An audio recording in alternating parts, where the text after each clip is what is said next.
नमस्कार। साहित्य तक के बुक कैफ़े की एक दिन एक किताब में मैं जयप्रकाश पांडे आपका स्वागत करता हूँ। आज मैं दृश्य से अदृश्य का सफ़र सुधा ओम ढींगरा के इस उपन्यास के साथ उपस्थित हूँ। सुधा ओम ढींगरा अमेरिका में रहती हैं, डॉक्टर हैं। केंद्रीय हिंदी संस्थान आगरा द्वारा डॉक्टर मोटूरी सत्यनारायण पुरस्कार से सम्मानित हैं। उत्तर प्रदेश हिंदी संस्थान से भी सम्मानित हैं। विदेशों में हिंदी प्रचार का बड़ा नाम है। ढेर सारी पुस्तकें प्रकाशित हो चुकी हैं आपकी। उपन्यास नक्काशीदार कैबिनेट, कहानी संग्रह खिड़कियों से झांकती आंखें, सच कुछ और था, 10 प्रतिनिधि कहानियाँ, कमरा नंबर 103, कौन सी ज़मीन अपनी वसूली। इसके अलावा कविता संग्रह सरकती परछाइयाँ, धूप से रूठी चांदनी, तलाश पहचान की, सफ़र यादों का, निबंध संग्रह, साक्षात्कार, अनुवाद और संपादन। सभी का बड़ा नाम है। विश्व साहित्य में हिंदी की धमक 7 समंदर पार भी कैसे कायम रहेगी, इसके पीछे सुधा ओम ढींगरा की अपनी एक भूमिका है। यह उपन्यास बहुत मार्मिक उपन्यास है। इसका कथानक कोरोना काल में जो प्रभाव अमेरिकी जनमानस पर हुआ, अमेरिकी परिवारों पर हुआ, उस पर एक डॉक्टर की डायरी की शक्ल में लिखा गया यह उपन्यास है। एक दिन जो डॉक्टर, पति और पत्नी दोनों डॉक्टर दंपति हैं, वो अपने पेशे से रिटायर हो चुके हैं। उनके बच्चे भी और बहू सभी डॉक्टर हैं। पूरा परिवार डॉक्टरों का है जो अलग अलग शहरों में रहते हैं अमेरिका के। एक दिन जब अचानक कोरोना बढ़ जाता है और अमेरिका में लॉकडाउन हो जाता है, तब ये डॉक्टर दंपति सोचते हैं कि हम आखिर क्या करें। ऐसी स्थितियां हैं जब बच्चों को भी अपने देख नहीं पाते हैं। पत्नी जो दिमाग से संबंधित बीमारियों की डॉक्टर होती है, पति जो वायरस से संबंधित क्षेत्र के डॉक्टर होते हैं। उनके बच्चों की चिंता है कि हमारे माता पिता सुरक्षित रहें, बड़ी कोठी में रहते हैं। अचानक उनके पति को बुलावा आ जाता है, इमरजेंसी आपातकाल जैसी स्थितियां होती हैं अमेरिका में, और वह चले जाते हैं। पत्नी घर में अकेले रह जाती है, जो डॉक्टर पत्नी है, और वह अपनी डायरियों की तलाश शुरू करती है। और उस डायरी में उन्हें अलग अलग पात्र मिलते हैं। वह पात्र जो उन डायरियों में अपने पात्रों की जो कहानी लिखी रहती हैं डॉक्टर साहिबा, उसी पर यह पूरा उपन्यास है। बहुत ही मौलिक शैली में लिखा गया है। एक जो डायरी में पात्र है वह देखने में बहुत खूबसूरत होती है। उससे दिमागी रूप से बीमार हालत में जब वह अस्पताल में आती है तो पता भी नहीं होता कि आखिर इसके पीछे ऐसा कौन सा अवसाद है, ऐसा कौन सा कारण है जिसके चलते वह लड़की बीमार है।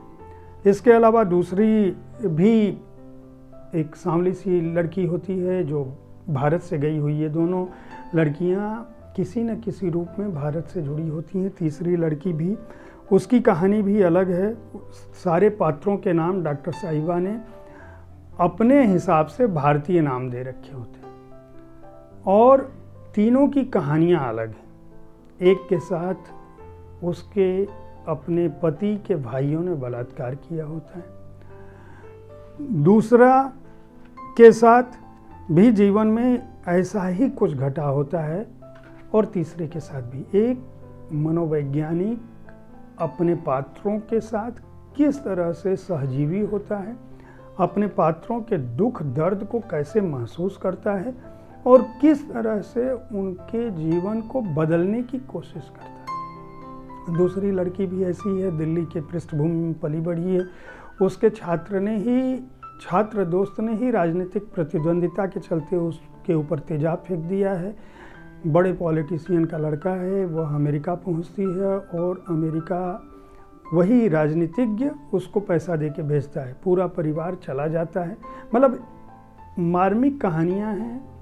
तीनों कहानियों की नायिका महिलाएं हैं, और इन्हीं नायिकाओं पर यह उपन्यास आधारित है, जो कोरोना काल में हुए प्रभावों के साथ साथ व्यक्ति की मनःस्थिति पर, व्यक्ति के जीवन पर और उसके परिवार के सहयोग और परिवार के सहयोग के बिना किसी स्त्री के मन पर, उसके तन पर, उसके परिवेश का, उसकी प्रकृति का, उसके माहौल का क्या प्रभाव होता है, यह उपन्यास इसको बताता है। इसीलिए शायद इसका नाम दृश्य से अदृश्य का सफ़र है, यानी जो दिखता है, जो हमारे सामने है, उसके अलग भी हर व्यक्ति के जीवन में कुछ न कुछ घट रहा होता है। सुधा ओम ढींगरा अपने इस प्रयास में सफल होती हैं। अंततः कोरोना का काल ख़त्म होता है, उनका परिवार उनके साथ होता है और जो पास पड़ोस के लोग हैं वह भी समझते हैं। उनके पति भी इस बीच बीमार हो जाते हैं, उनके बच्चे भी बीमार हो जाते हैं, लेकिन सभी कोरोना से जंग आखिरकार में जीत लेते हैं। मनोवैज्ञानिक कहानियाँ हैं। मनोवैज्ञानिक कहानियों को आधार बनाकर अमेरिकी पृष्ठभूमि में पल बढ़ रहे प्रवासी भारतीयों पर यहाँ के प्रभाव का क्या इस्तेमाल है, अपनी धरती और माटी का क्या प्रभाव है और किस तरह से दो दुनियाओं में झूलते हुए लोग अपने जीवन को समझते हैं, बदलते हैं और कोरोना किस तरह से हर व्यक्ति के मनःस्थिति पर प्रभाव डालता है, इसका भी जिक्र इस उपन्यास में है। शिवना पेपरबैक्स ने इसे प्रकाशित किया है। इस उपन्यास में 152 पृष्ठ हैं और मूल्य है इसका 150 रुपये। अगर आप अमेरिकी पृष्ठभूमि में लिखी गई कहानियों को समझना चाहते हैं, प्रवासी भारतीयों की स्थिति के बहाने वहाँ जो स्थापित प्रवासी हैं, जो लोग वाइट कॉलर जॉब में हैं, वे लोग अपने समाज को किस रूप में देखते हैं, साथ ही अमेरिकी समाज उनके साथ कैसा बर्ताव करता है, इसको भी समझना है तो इस पुस्तक को खरीदकर पढ़ सकते हैं।